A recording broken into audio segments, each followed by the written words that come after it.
We've got a great guest right now. Johnny Rzenik, lead singer of Goo Goo Dolls. He's trying to help businesses stay afloat in his beloved town of Westfield, New Jersey. And he joins us from, wow, what a beautiful shot that is. Johnny, great to see you, buddy. During this crisis, I guess, the pandemic, what we're trying to get out is that a lot of the mom and pop shops around here, all the great restaurants, all the great stores and bakeries and all that, they're still open, you know, but for pickup and delivery. So let's support our local businesses because they drive the entire community. And that's why we have a beautiful downtown. And, you know, it makes our community such a better place to live because everything is not a big franchise, you know, so it gives the town a character.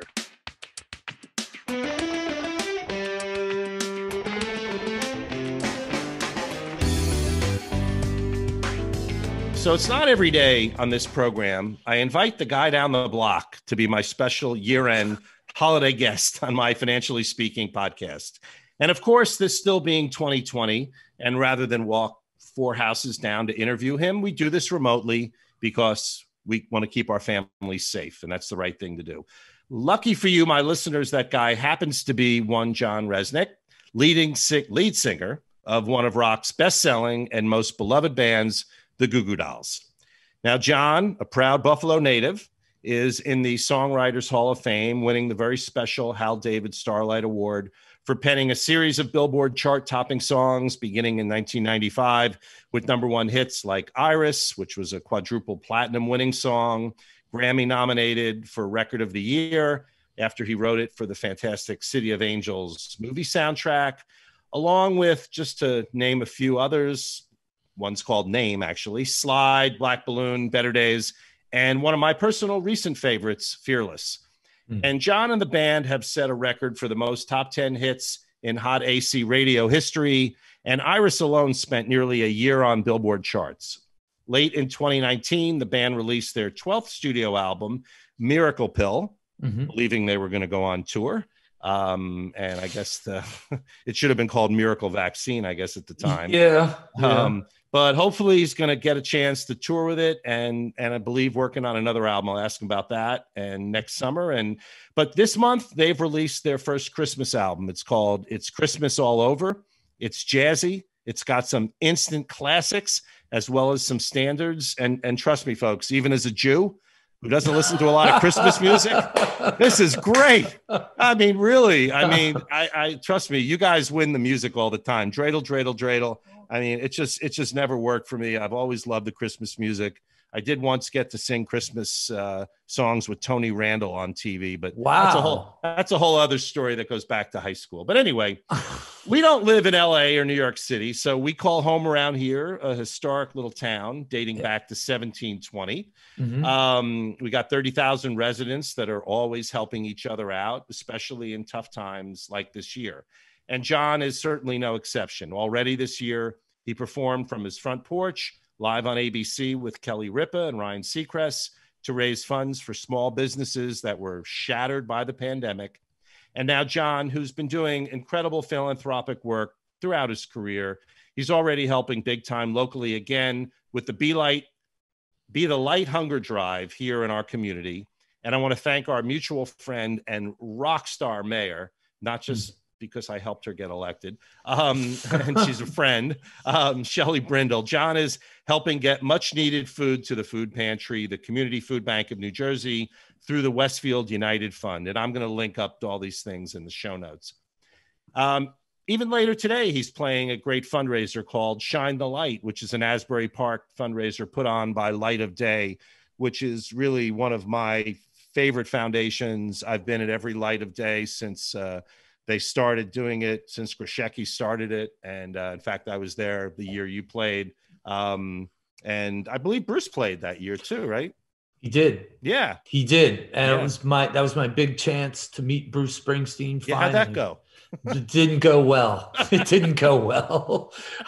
I saw him coming up the stairs, and I looked at him. I was like, "Hey," and I was like, "I don't know what to say to you. What do you say? What do you say to Bruce Springsteen?" I know. You know, it's like, what kind of strings you use, pal? I don't know. You know, you're just like, you know, I figured the best thing I should have done was just said, "Hey, man, big fan of your music. Thank you for everything." Yeah, but I didn't. I panicked. Yeah, I panicked. well, you're not alone. It's interesting. I've met him a few times, and the first time mostly through Max Weinberg, and it was kind of a very comfortable private setting. So I did have the opportunity to chat about a concert in 1981, which, you know, I remembered it. Of course, he remembered the set list that night, but I was watching people when he had at his book signings, and the same thing. People, what do you say? I mean, exactly. But well, whatever. It was a great show that night. And also, folks, this Wednesday night, December 2nd, join John and a host of others on NBC Live as the annual Christmas tree lighting from Rockefeller Center. Anyway, hey there, neighbor. Welcome to the show officially. Hey, neighbor. How are you? All right. Good to be here. All right. So let's start out with the obvious 2020 as we wind it down. What a freaking year. So give us a sense first of the silver linings that you found, besides writing music and doing these fantastic at-home concerts. Yeah. The silver lining that I found is that I've gotten to spend more time with my daughter, who's 3, than I have, you know, her whole life, her little short life. Mm-hmm. This is the longest that she and I have been together, and that was great.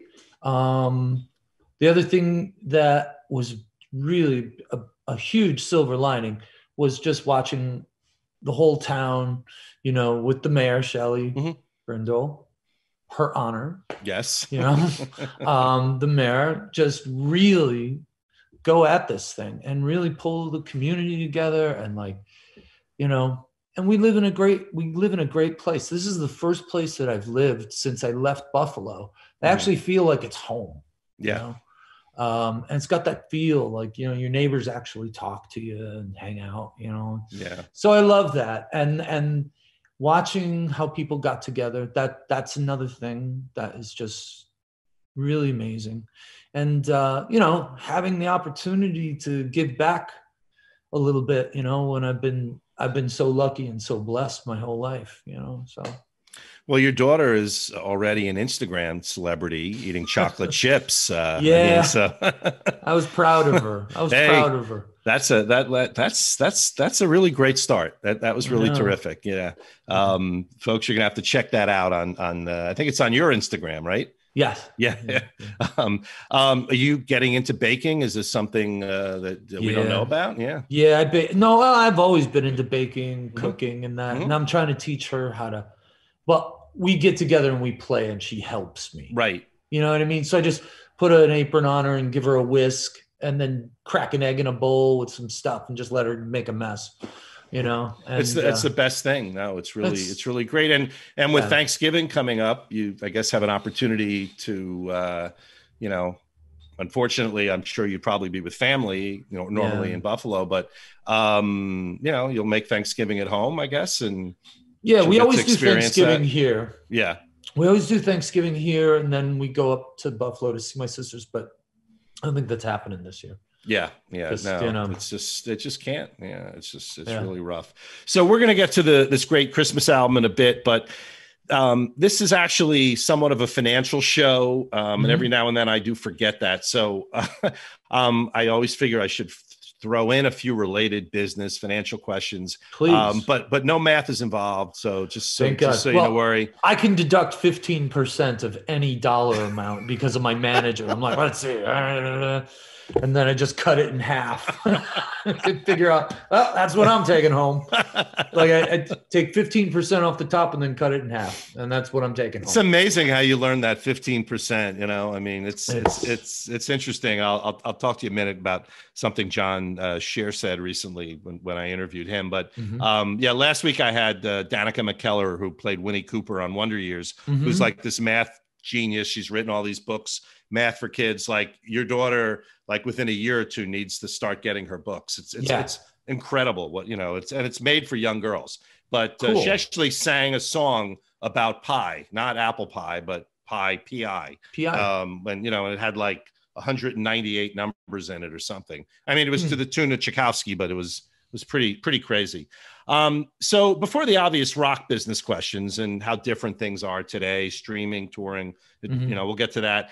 I know from doing a lot of research that my firm has done, UBS, with entertainers, athletes. And recently we did some shows with Magic Johnson, one with Laura Dern last week. And one common thread comes up, and it's the desperate need for more financial education. And this pretty much runs through, it runs through a lot of industries, but athletes and entertainers. And a lot of rock stars like you deal with agents, as you mentioned, and lawyers and business managers, but rarely do you either have any financial education themselves, and it could be a big problem. So I just kind of wanted to, hear what your experience has been and what you've learned over the years, which I'm sure is a lot. We learned a lot of it the hard way. So, right. Well, that's the story that we hear. Our first record deal didn't go well, and we wound up finally getting out of it. But there was a lot of money that we could have made and didn't. And that's all I'm allowed to say about that. Yeah. But it was our own fault. It was our own stupidity. We didn't take the time. We were like 22, maybe. I was like, but 22. It's not so much your own fault too, but because it's a common thread that I've heard from. We mentioned Springsteen earlier. Talk about his early days and his first agent and everything that went on there. Billy Joel can tell you about his brother-in-law, who took all his money from the stranger. But the common thread is that you probably grew up in a household like most of us did, where there wasn't any financial education. No. Yeah. There was no money. Yeah. Well, okay. That makes it even harder. Yeah. But that's typical also of many athletes and many entertainers, is they grew up without money. And even Laura Dern was mentioning this, and she grew up in a household, where her dad and mom both are successful actors. But they never spent any time. So, she gets in the industry and suddenly she's, treated, I think in Jurassic Park, she was paid 10 times less than what Jeff Goldblum was making. And she had no idea how to even speak up or talk about it. And of course, the agents weren't really helping. So right. Your story is incredibly common. And that's something that I know we've been working with at UBS with a lot of athletes and entertainers. And we've actually brought in a few former NFL stars recently that are working with us because they realize this and they never had any learn, they didn't teach it. So did you eventually get some like money mentors to know you? Because knowledge is so powerful in this world. Yeah. When I first had a little bit of money, the first thing, and I hooked up with a business manager who does a lot of huge acts. Right. And he's very, very reputable. And he and I had been together for 25 years now, but the first thing he was saying to me was, don't act as if this money's going to keep coming in forever, because it could stop anytime. So here's what you got to do. And then he started like that. He's like, get your debt down to nothing. You have enough money to pay off your student loans. And that's the first thing you're going to do. You're going to pay off your student loans. Okay, great. Paid them all off.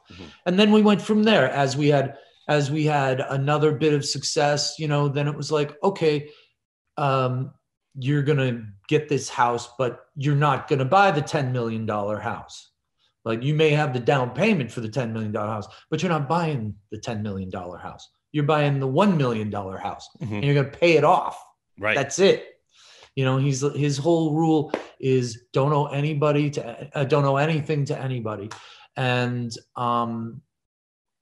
he's very conservative. And when we finally had some money to invest in, it was very much tax-free municipal bonds and some index funds. Right. And that was because he's like, you don't want to sit and work at this, you don't need. He's like, you just need things that are going to take care of you, So, and that's been really good. That's been very, very good. But his other thing is, don't spend more than you make. Don't spend more than you make. And that's hard. Yeah. That's hard. It's the hardest thing in the world for anybody to do, let alone people that, are fortunate like you and do well. And I guess you probably answered the next question, which would be, what would you tell your younger self about all of this? And probably that would be it, I guess. What would I tell myself? I wouldn't tell myself, don't sign that first deal, because if I hadn't, I wouldn't have continued to make records, even though even though I may have been getting ripped off. I don't know, but it led to everything that came up. Sometimes, so it's like I joke with a couple of friends who are in bands, and I can't say who they are, but who got screwed over for money, and they're just like, look, it's the sacrifice that we have to make. There's a little bit of a joke amongst musicians. It's like, yeah, well, we had to get ripped off because that's the price of admission, and then it certainly motivates you to work much harder, and you go into this like survival mode. I'm not, where it's like, well, that sucked, but at least we learned something from this. And now let's be smart. And I've had the same manager for 30 years. Right. And because I knew I could trust him, because he had nothing when we had nothing. Right. And trust is probably the most important word in my industry. I mean, I always say that my job is about managing people's expectations, but not their money. But at the end of the day, all the relationships are about trust. And if there's no trust, then there's no relationship. So I'm not surprised to hear that you had worked with the same manager for that period, because you trust him and you're confident, So let's talk about the rock and roll business a bit. So I was mentioning, I spoke recently to John Scher, who of course promoted every band from the Who, the Stones, the Dead, CSN, did the epic Capitol Theater in Passaic, New Jersey, where Bruce played some of the greatest shows ever. In fact, he told this great story. You'll love this story. He had John Sebastian booked, and Bruce Springsteen and the E Street Band as the warm-up act. This is 1975, I think. And, Sebastian's big artist, Love and Spoonful, big deal, a lot of hits. Yeah. And Sebastian comes in for the sound check, and he's sitting there, and Springsteen and the band are up there, and I think they played Rosalita. And Sebastian looked over at John Scher and said, I can't go on after that. Are you kidding me? Yeah. And he wound up literally asking John Scher to say, do you think Bruce would mind going on first? Because I really don't care if we do that. And that's what they wound up doing. And Bruce wound up being the headliner that night, not John Scher. So I mean, it's funny and how these things happen. That's a very wise man who can that can do that. A very humble man who can. Oh, absolutely, yeah. No, it says a lot about John Sebastian, actually. But one of the things that he said that he learned from Bill Graham is that the only thing that remained consistent in his world was that the promoter was asked to take less and less, which I thought was kind of funny. In your world, that's kind of an understatement. I would say for you, since you broke out, in the early 90s, because it's such a different world. I mean, so when streaming first started, so when you had Napster and things like that, were you starting to worry like, wow, we're gonna be able to sell albums? I mean, did you see that coming early? I think we all saw it coming, but the record companies, in their infinite wisdom, couldn't pull together and buy up the technology. They couldn't agree on anything. And they thought it was like, this will pass. It's like a CB radio. Everyone will play with it for a little while and then, and then get rid of it. And they got caught with their pants down. Yeah. And we all suffered because of it, and if the big, at the time, I think there were 5 massive major labels. If they could have pulled it together, they could have bought up all that technology, and then sold everybody the same control it, you know. But then, you know, until the Music Modernization Act, you know, which just came through not that long ago, right? You know, you made nothing from streaming, right? And I remember I did an event, this is probably 10 years ago, with John Andrasik from Five from Fighting. And a client of mine owned a restaurant locally called Shanghai Jazz. And this organization called YPO was looking for an entertainment person. And I had met him through the hockey world. The guy's like huge hockey fan, big LA Kings fan, actually. Yeah, John. Yeah. Crazy. So I connected, and he came and he played, and it was, you know, guys, amazing talent. Runs a business on the side. I think it's cardboard boxes or something. It's like totally different thing. That's his day job. It was his parents' business. His parents had some kind of cool business. Something. I thought it was like cardboard boxes or like shopping carts or something like that. Something. And so but he he talked about, at that point, the song World had just come out. I mean, and, you know, that was an enormous hit, you know, and I think Sears, name we don't use anymore, but, you know, used it actually for their commercials. You know, he was explaining to me how, you know, every time, and it had been downloaded, I think, 19 million times in, you know, 8 weeks. And, you know, he was explaining to me how he got 1.5 cents or something per download, or whatever the number was. You know, it was basically... Wow. It's just like nothing. And this is at least 10 years ago, something like that. Yeah. So it's better now. Yeah. But I think it was before the act. Definitely. Well, it's, you know what, the thing about all these streaming services, they're content driven businesses. Right. So it's like, if you put it into the perspective of a brick and mortar, say you go to Bavella's Bakery. Right. And you just go in, you got to pay for the cookies. Right. Or if you just take them, there's going to be nothing left. So you have to pay people for what they contribute. You can't just think that the content, you know, will just keep showing up magically and it doesn't have to be paid for. I mean, the cost of production has gone down substantially. So is the quality of a lot of music, you know, has gone down substantially. But, you know, I mean, it's getting itself straightened out. But I was always blown away by this whole concept of, why should we pay for music? You know, and there was a guy named Lawrence Lessig, who's a very, very smart man, but I didn't agree with his opinions about, you know,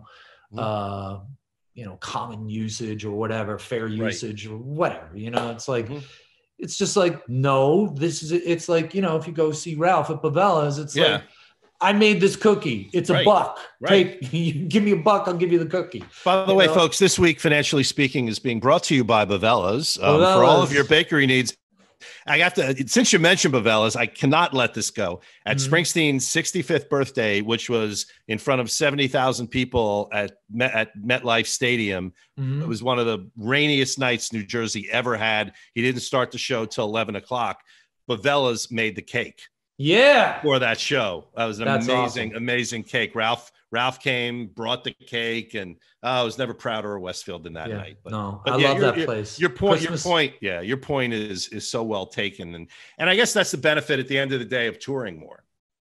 Well, touring is definitely been where we make our money. Touring and publishing, you know, touring is great.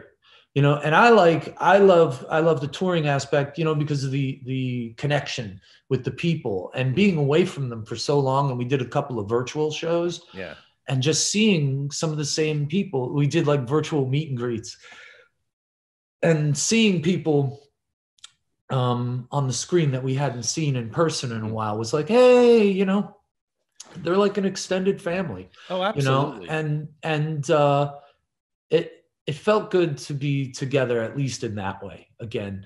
And, you know, touring is fun too, because I mean, we just always have a great time. And I love making that connection with the audience. It just, I have a very strong opinion of what my role is in that situation. And it's, yeah, they're here to see us, but I always say to myself, these people spent a lot of dough to come out here tonight, right. And it's like, you got to entertain them. Yeah, and you honestly don't know, and there's something Springsteen says a lot too, which is so true, is that he treats every night, even though he knows there's probably half the audience has seen him, like me, ridiculous amounts of time. Yeah. There's somebody out there tonight that this is their first time, and it was a big deal for them to pay for this ticket. And I'm going to play to that one person, and I'm going to make that connection. And having seen you in concert, that's exactly what your shows are like. I mean, the people, the connection at a Goo Goo Dolls concert, for anyone listening that's been at one knows what I'm talking about, is very, very special. And they're only, you go to shows where you don't see that. I don't mean anything negative about this particular artist, because I love Van Morrison, but I'm just going to throw him as an example, because I've seen him a number of times, not in a long time, but that was just not his thing. And he even talked about it publicly. And he just played, didn't even know the audience was there. It just wasn't his thing. Right. There are artists that do that, but I don't think you could survive in today's world if you're not connecting with the audience. I mean, obviously the guy wrote some of the greatest songs in the world. I'm not, he did. trying to diss Van Morrison, but no, but I get it. I get it. Some people have a different way of performing, and his way of performing is, he's probably got the music going through his head and he's trying to find his mojo, and that's what he's transmitting to the audience. Yeah. Dylan's the same way too, Yeah. So you mentioned before about publishing, and Taylor Swift, who you shared the stage with not that long ago, and played Iris, which is something I want to link to. It's really, really great. That was awesome. Yeah, exactly. And, I mean, this is just so classic. I have a 23-year-old daughter, and when you actually moved into the neighborhood, the first thing she told me about was the Taylor Swift thing. I mean, that was like, I got, he's got a pretty good career. He does have this band. Yeah, but he sang with Taylor Swift. I'm like, oh, okay. And coincidentally, I worked with Taylor Swift's dad at Merrill Lynch. We were in Scott. We're actually in different offices, but we knew each other because we were involved in a training program for younger advisors. And when Taylor Swift was 10 years old, there was an event that Merrill Lynch, who I worked for at the time, had out at the Phoenician in Scottsdale. And that was the first time you could bring kids to these types of events. And before our business meeting started, little 10-year-old girl got up there on stage with a little guitar and played either God Bless America or the national anthem or something. And my kids played with her, and ever I played with her, I didn't think anything of it. And then, wow. So she was pretty amazing at 10. Yeah. I was extremely impressed when I went and showed up there, and she met me, she greeted me, and she showed me around, and she told me what she wanted to do, and did I have any ideas of what I wanted to do, and we did it, and it was just so much fun. I walked away from that going, man, that is a sharp girl. That is a very sharp person. Oh, absolutely. And the reason actually I really brought her up is because she's been entangled in a publishing rights situation, to her first 6 albums that were sold to a private equity fund recently for $300 million or something. And was it sold by her? No, she. The company, Scooter. Braun. The company that he sold it to someone else. But how could he do that? Well, that's the whole issue that's out there. I mean, unless she signed a contract where there's no reversion or whatever. Well, that's kind of, I guess, what's out there about the acquisition. She said she would have acquired her former label, but she was never given the opportunity to purchase the rights without getting into it. I mean, listen, there's, I'm sure, 10 different sides to the story, but it's just, this strange thing that's going on out there. And I was just curious what your take on publishing rights is, just in general, because, you know, there's the business side of the issue. There's the business, there's the creative side of the business. And, you know, the gap can be as wide as the Grand Canyon, you know? Yeah. Publishing can be a very complex issue. And the one thing that I would recommend to every young artist who may be getting a record deal,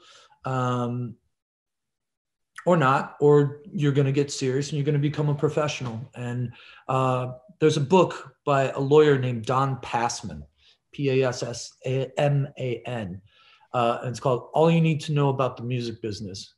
Now, I read the book, highlighted everything I wanted to know, and then I cold called him. I cold called his office and I said, I would like to make an appointment to speak with Mr. Passman on the phone, and I will pay his hourly rate if I can just have a conversation with him about his book. So I called, and he was gracious enough to take my call.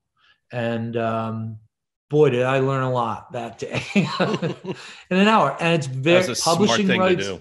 Yeah, well, because I had made a big mistake. So I was determined not to make another big mistake. So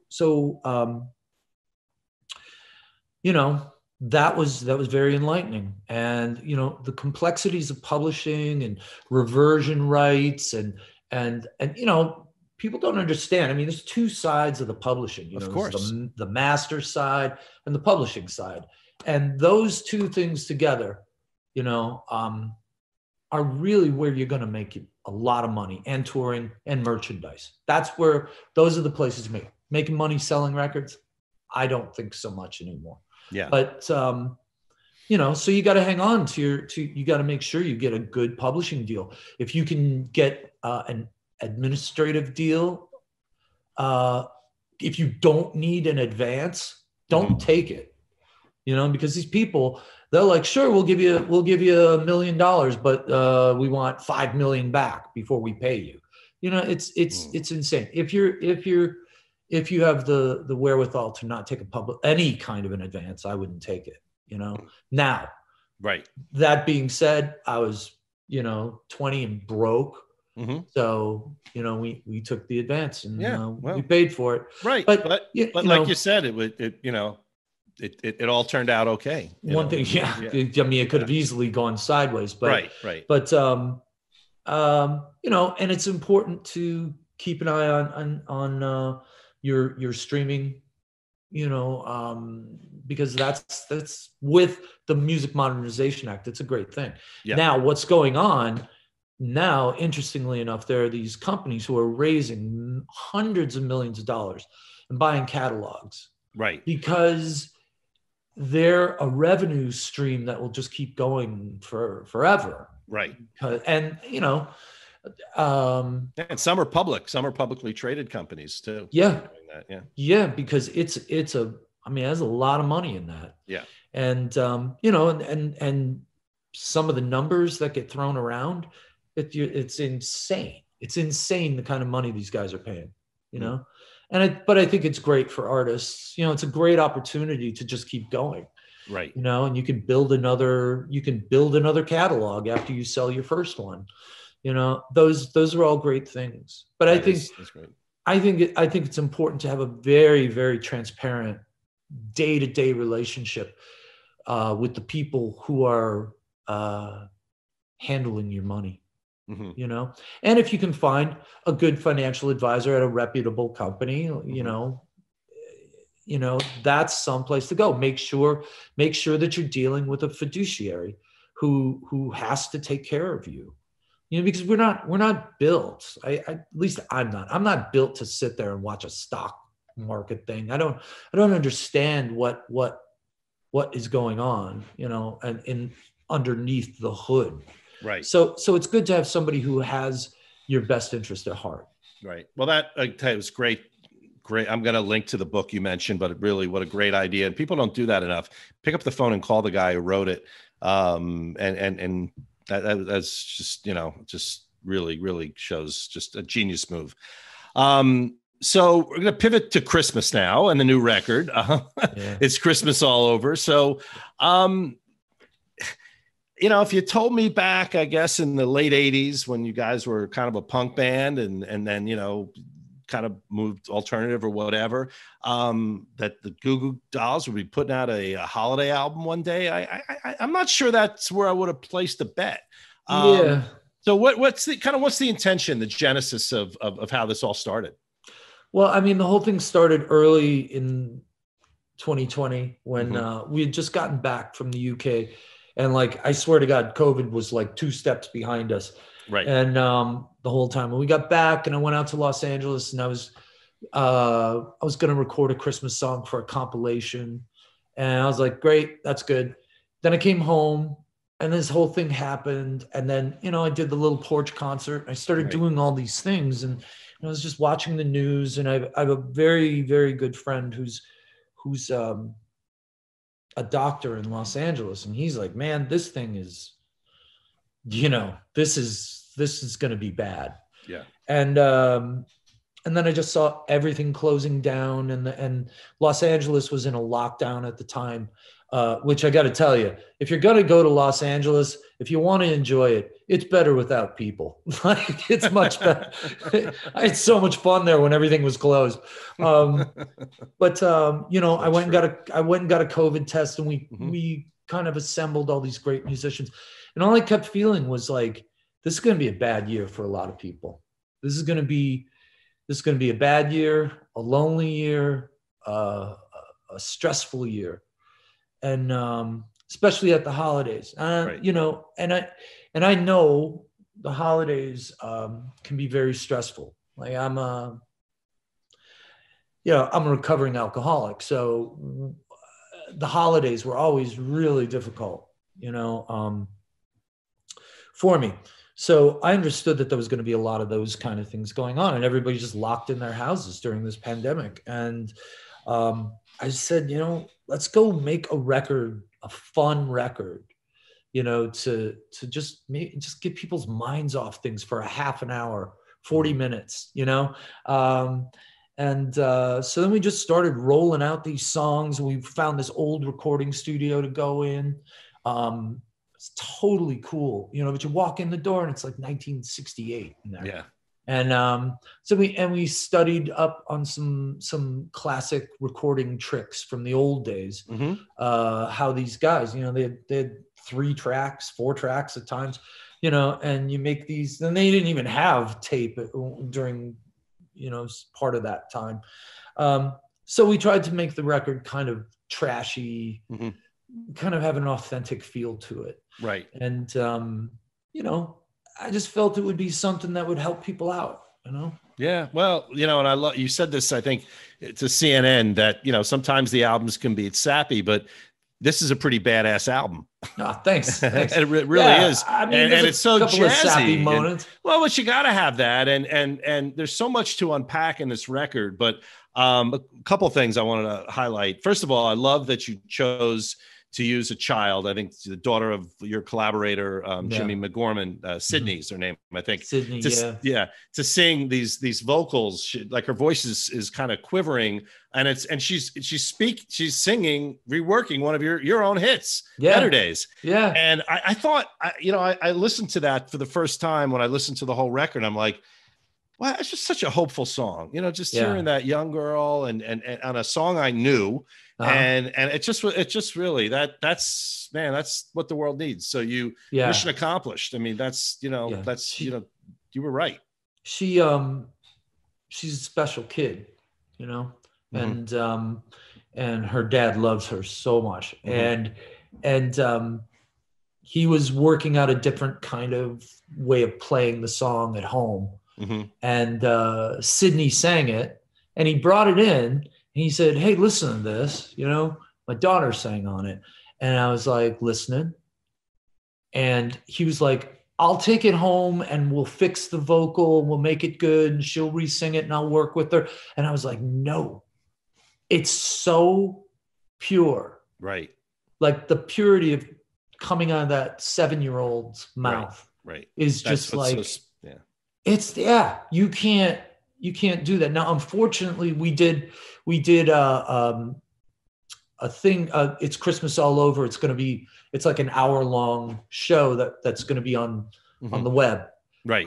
Through this company called Fantrax, and the producer wouldn't let us use Sydney, so we had to use a professional little kid. But she was great too. Yeah. But I would have much rather, no offense, I would have. But they were worried that, she's never done this before, she might. So, but well, the record speaks for itself. I mean, it's really terrific, and I love that the standards. I mean, first of all, I love how you just sort of like Alvin Chipmunk became a muse for you, and how you brought back the Chipmunk song. That was Robbie's idea to bring back the Chipmunk song. That's great. Yeah, he did a great job with it, And the video, part of, and I know you're doing this special, but part of the videos that you put out already, the one for Hark the Herald's Angels Sing, which we have lyrics that are appearing in black and white. It's a subway, all subway related, and people are wearing masks, and they're working their way into this beautiful New York City Christmas scene. And I mean, that was directed. Who directed that? That was magnificent. I don't know the guy's name, yeah, but he did an amazing job. He made a few of them, 2 or 3, and he did such a good job, man. I loved it. I usually the lyric videos are like, once again, record companies don't have the money to make music videos anymore. Right. So or very little money to make music videos. So you got to work within a budget. And I think what he did was really effective. I saw it and I immediately fell in love with it. And, that was great. Yeah. I also, now this is I'm just going to blow out the surprise. Okay. I was lucky enough to, through the video guy at Warner Brothers, a guy named Devin Sarno, to meet this group of animators from Chile, and they're disciples of Chuck Jones. So you remember all the crazy of course, crazy slapstick Warner Brothers cartoons, the best Tom and Jerry and all this crazy stuff. He made a cartoon for his company made a cartoon for You Ain't Getting Nothing. Oh, that's great. Which is my personal favorite song on the album. Right. Which I think it's probably next to You're a Mean One, Mr. Bridge. Right. It's kind of the nastiest Christmas song ever written. Yeah. And, and you know this because you got kids. It's like, they're 3 years old, and you start to understand why my parents were constantly threatening me with getting nothing for Christmas. Right. It was the only thing that could make me behave. Right. But he made this crazy, cartoon. Can't wait. Cannot wait to see that. Bringing up Christmas and being a kid. Did you happen to get your first guitar for Christmas? No, I got my first guitar for my 8th grade graduation. My mom got me a $35 K SG. It was cherry, red, and that was amazing. It was fun. You were hooked. I was hooked. I was hooked. Yeah. I was more hooked. I was more hooked on the idea of me and my 2 friends getting together and playing in the garage, and then girls actually wanted to come over. So who were, well, of course. I mean, and so who were your influences? Maybe not at 8 as much, but maybe 11 or 12 as you were trying to get the girls to come over. Well, bands like, Springsteen, The Who, right, the Kinks, right, the Stones. I loved the Clash. Those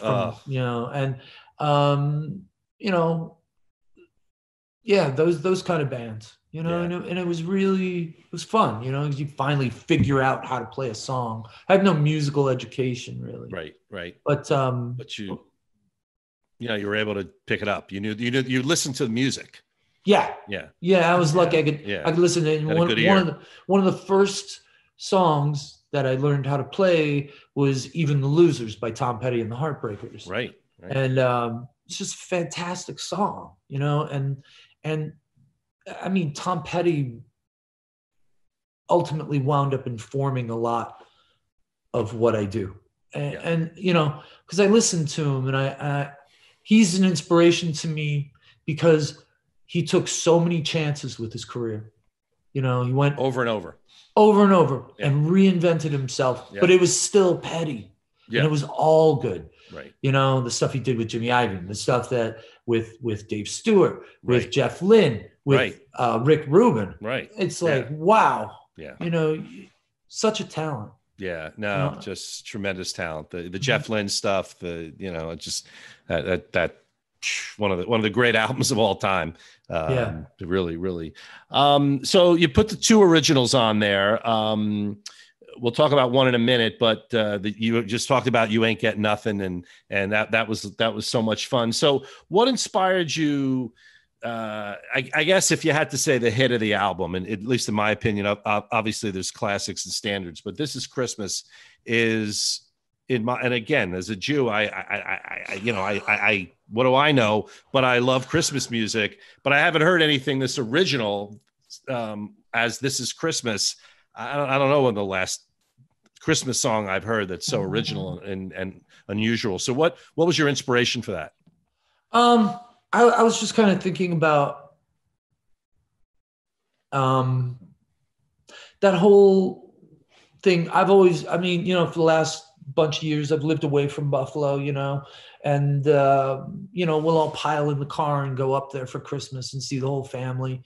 And, you know, I was kind of thinking about, it's going to be a rough year for a lot of people. And there's one line in the song, that particular stuck with me, which was, you know, sing with me softly, my dear, because it's all I can give you this year. Right. And it's like, I think the gifts this year are going to be more thoughtful than expensive, right? You know, for a lot of people. And, and that's all that matters. And the time that you spend together with people that you love, you know, and even see this in my daughter, you know, it's like, because I'm gone a lot and I come home and I'll bring her like a big toy and she'll be like, if she doesn't like it, she's just like, eh. But if I have a little Swedish fish in my pocket, she's so happy. Right. You know, and it's just like, I think the simplicity of the way it's going to go down this year is going to be really beautiful. And I think human contact and human relationships, which seem to be failing and fading away because of technology, are really going to be treasured more, I think. And I hope that's a lesson that we all learn, that like sitting talking with someone is just so much better. It absolutely is. And you captured it in this song, and John is being very generous, and I get to play DJ now. John is going to play This Is Christmas. So sit back, folks, take a deep breath and enjoy This Is Christmas.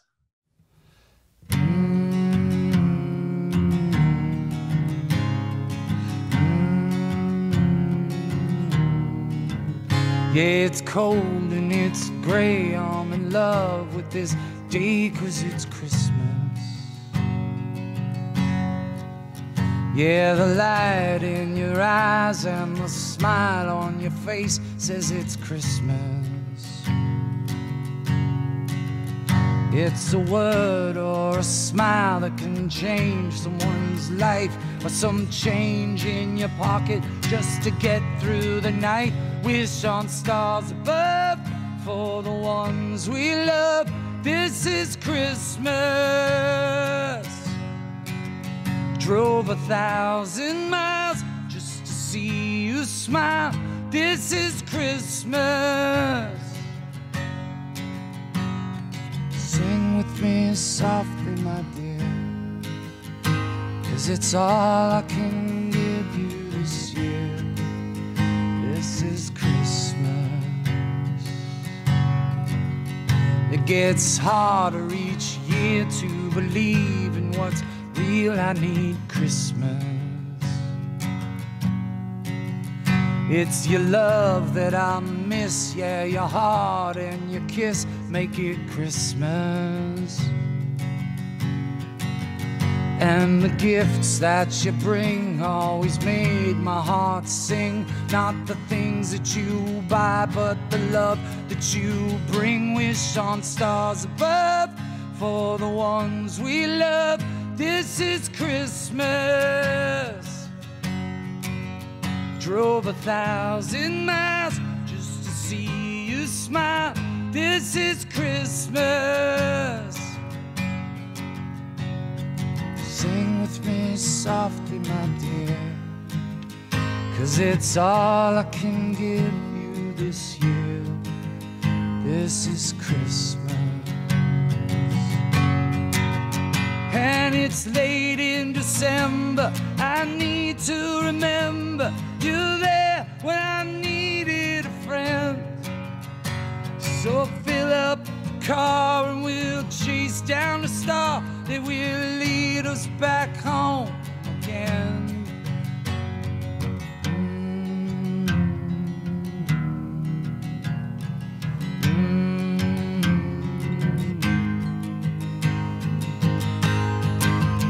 Wish on stars above for the ones we love. This is Christmas. Drove 1,000 miles just to see you smile. This is Christmas. Hold the feeling near, fill my heart with cheer, 'cause it's Christmas. Sing with me softly, my dear, 'cause it's all I can give you this year. This is Christmas. This is Christmas.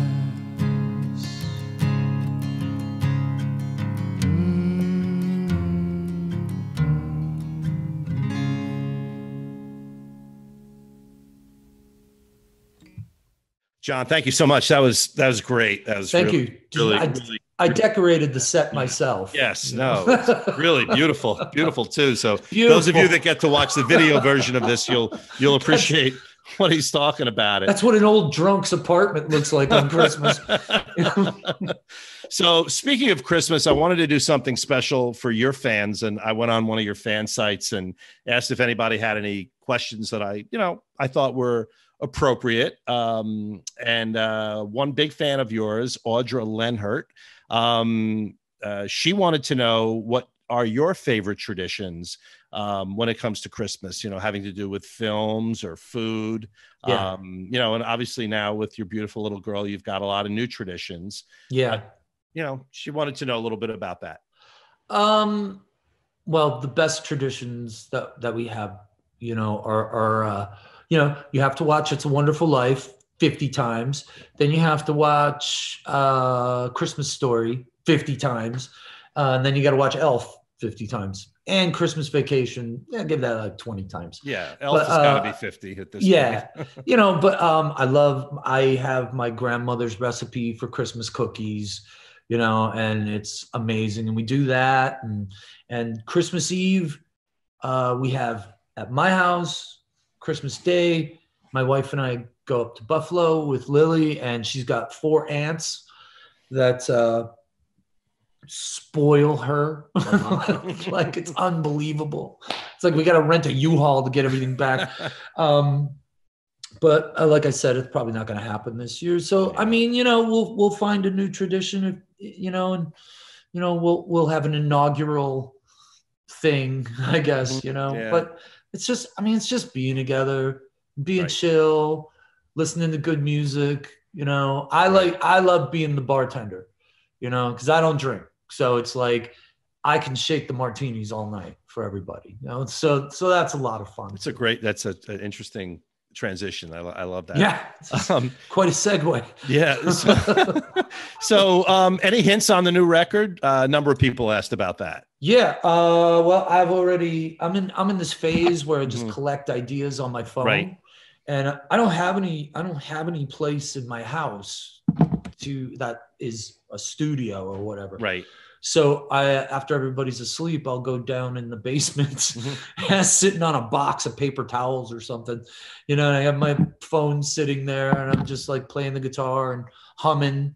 And then I'll just collect ideas like that. And then, are you influenced by the times with this record? I mean, you feel like the album that's going to come out of this is, you know, definitely going to have some influence from what we've all dealt with in 2020?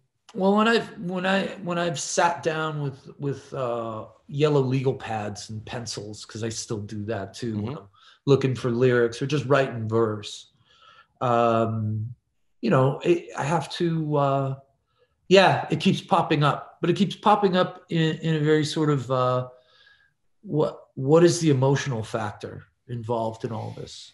You know, I mean, I get very sort of sensitive to like what is it like, you know, if you're alone at a time like this. You know, I think one of the biggest takeaways, you were talking about silver linings earlier, right? I think another great silver lining in this whole thing is that people are actually reaching out to their neighbors when they might not have under other circumstances. And this is something I truly believe about people. People's like, and that's what I liked about Mayor Brindle's thing. Mm-hmm. She stepped up and asked people for help. Right. And all people want is to be asked. Exactly. And I truly believe if you get up and ask people to help, they will. They will. And I think the question we're all going to be asking ourselves after this is all over with and we go back to so-called normal is, hey, what did you do during the pandemic to help out? Right. And I think we all got to figure out, what can I do to help out? It doesn't matter. You know, if you write a check for $50 or you know, drop off food, you know, in New Jersey, that's another thing, you know, New Jersey, you know, the mayor was telling me that, you know, there's a 25% increase in people who need help to be food secure. Oh, it's terrible. Now that is, you know, we got to look out for each other. In the county we live in, I mean, alone, I mean, there are a couple of cities that are just desperate. And, you know, at the end of the day, I mean, and you know this, and I've known this for years. And I think I learned very early on from my parents is that giving is better than getting. Mm-hmm. And this has been a year. Now getting is still good though. Getting is, let me tell you, it's second to giving. I can't think of anything better, right? There's oh my God. There's the title of your album, Second to Giving. But there's seconds to give, but yeah, it's a great feeling. And it's been, you know, we had 3 sets of friends sitting in the backyard with a fire pit last night. And, that's you know, nice. we've lived on this street 20 years. And I mean, we get together with friends, you go to restaurants, whatever you do, you go out in the city, which is what we did probably the most of anything. But it's been so meaningful these nights and even the colder ones. And we're just dealing with it and having our friends over and, you know, different couples sitting there and some that have their kids home and our kids are home or whatever. And it's just a great feeling. And it's, you know, and it's all people that we're almost all in our own same bubble. And we're comfortable together and we're not, but we're socially distanced. Yeah. And, making the best of it and making the best of it. So John, it's a question that I've asked all year of all my guests. And I'd love to say I came up with it, but I kind of borrowed it, not really with permission, but I think Tim Ferriss, who wrote this great book, Tribe of Mentors, he'd be cool with it because it's just one of those questions that he asked in his book that for me was the big takeaway. And I think you've probably answered this question in so many ways already, but I'm going to throw it out there. So you're given this giant billboard and you can leave any message to the world. I mean, and you know that no matter what, everybody's driving by this billboard. They're going to see it. Mm-hmm. What would it be and why? It would be, well, I have a poster in my kitchen that says, work hard and be nice to people. And I just think it's good advice. It is good advice. Yeah, you know, I mean, it reminds me, be nice to people, and work hard. I mean, what more basic thing could there be? That's it. I think at the end of, at the end of your life, you really want people, when you think about legacy, I know, and I hitting 60 a few weeks ago, first time I've ever really thought about that word. But one of the things that I really thought about is like, I want to continue to work hard, and I want to continue to be nice to people, because at the end of the day, that's what relationships are, and that's how things build on each other. So I want to wish you an early happy birthday. I know your birthday is coming up, December 5th. And you mentioned it before, but it's so important that these things get mentioned, that, you also just celebrated a major milestone of your 6th anniversary of being sober. And, it's an understatement to say this. This is not an easy feat, but way to go, man. And that's terrific. I'm humbled. Thank you very much. I appreciate it. I had a lot of help. Yeah. A lot of help. I'm sure.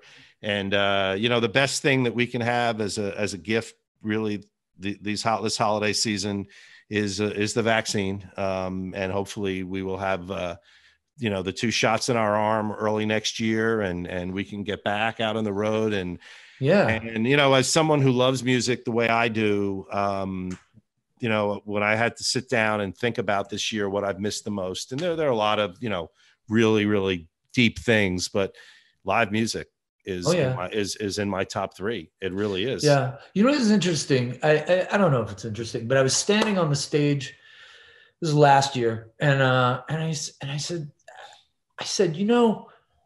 from just a statistical point of view, half this room voted for Donald Trump and half this room voted for Hillary Clinton. Right. And the place just got like really so uptight about everything. And I had to pull it out. So I was like, oh man, I effed up right there. But it was amazing. It was like very cold in that room when you saw how polarized people can get about these things. And then I was like, but we're all here doing something we all have in common, doing something that we have in common. We all like music, so we're all here. I don't care who you voted for. Right. Let's just have fun together. Exactly. And that's those are the bridges that we need to rebuild, because it's been a really divisive 4 years. And music, nothing builds those bridges. Political. No, but nothing builds those bridges better than music, and better than live music. It really does. It's the most common. It brings everyone together. Yeah, right? It's the most common all the way arts, to bring everyone together. Well, it's the arts, Broadway, and to be fair, Broadway, I feel the same way about, and movies, and all forms of art, which are so critical to our society. And I'm wearing little Steven's hat because Steve Van Zandt, who I'm lucky enough to know, and he turned 70 today. But one of the things that Steven has worked really hard on in his organization, Teach Rock, is the schools are so focused for so many years on STEM, science, technology, engineering, mathematics, that they forgot the A. And he spent the last tour that he did turning STEM into STEAM, and the A for the arts, and had teachers coming for free for the little Stephen and Disciples of Soul shows that he did on his last tour all over the world. I mean, it wasn't just what a great idea. It was phenomenal. And I actually was on the board of ed in our town for 8 years, and worked really hard to get the arts more and more. They were already big in our system, which we're fortunate, but it's a big deal. And I think that's something to take away with in the long run. I think, because, an artistic mind can be as brilliant as a mathematical mind. It's just in a different way, I think a lot of times, that gets overlooked. The arts are always the first thing to go when they're always running out of money in the school. And it's like, well, what is it? Why? Why? But, good for him. He's a good guy, man. Yeah, he's been out there fighting the good fight, solidarity for so many years, and he's a special person in my household, because he's done some really cool things with my mom at 90, having her produce a concert. Yeah, my mom danced on stage with the band, with Bruce. I mean, he pulled some surprises, he and his wife, for my mom in the last 3 years that have been incredible. But that's just the kind of guy he is. I mean, he's just terrific. So, you're a good man. I really appreciate you taking the time. I look forward to seeing you walking Roscoe, your beautiful chocolate lab, while I'm walking Brody, my yellow lab, and Leonard, my crazy little dog that'll probably bark at you. But that's what it is. And you know what? Funny, we mentioned silver linings, one more. Because we rescue dogs, and this has been the greatest year in the history of rescuing dogs. And I love that so many people took that on so seriously very early on, that literally, and my wife, who's on Pet Finder 24/7 a day and gets alerts about dogs for, as long as I've known her, as long as Pet Finder's been an app, I guess. Mm-hmm. It's been tougher and tougher to get dogs, and that's great. That's a really, really, really good thing, that these dogs get a chance. So, John, thank you for being my final guest of 2020. Have a wonderful Thanksgiving. We're recording this just a few days before Thanksgiving. Mm-hmm. I want to thank all of my listeners, the regulars that listen to the podcast, and all of the wonderful guests that have appeared on the show this year. I am really grateful that you take the time to listen, to subscribe. It means the world to me. I can assure you, as you know, this show for me is just a labor of love. I'm not out there. As you know, this is commercial free. I want to also give one more shout out to our friend Shelly Brindle in our little town of Westfield, because she's really done some amazing things, and a fellow Buffalo native like John, Jeff Brick, who's been very helpful with this episode. Jeff did throw one thing I forgot to mention. He says, why don't you ask him best wings? See what he says. And I know what Jeff said. We're asking, there's a Buffalo question, folks. Okay. Well, I mean, it's been changing. The landscape is changing there, but Duff's. That's Bing. Duff's. That was it. Duff's are the best. There's a lot of good places though. I remember the final show of Bruce's tour 2009 in Buffalo. It's actually the last show Clarence Clemens played, and it was the final night of the tour. It happened to be literally, today's the day. It was November 22nd, 2009. And they played the entire Greetings from Asbury Park album that night. And ended the tour. And Jeff Brick and a couple of us went over to Duff's, and I got the opportunity to really enjoy it. So you got them big mugs of beer. There you go. Well, thanks again, John, and thanks to Resonate Recording. Adam Hendricks, I really appreciate your hard work getting these shows out quickly. Sean and Phil and Jeff and Brian at UBS, who really helped me kind of get this through our system and get the shows out. And Chris Johnson, who has helped me with his production company today, with some of the things that we wanted to get done with John playing. I appreciate all your help. Wishing everybody happy holidays. Have a safe one, please. Just keep masking up. 2021 is going to be a better year. It just has to be, right? I mean, I even have hope for my Mets and Knicks, so anything's possible. And remember, when saving for your let's not go crazy here. No, I know. But listen, your Bills are off to a good year, so anything, we'll see what happens there. Yeah. But remember, folks, when saving for your financial future, as we say every week, pay yourself first. Have a great week. And all right. Thank you very much. Oh, thank you, man. That was great.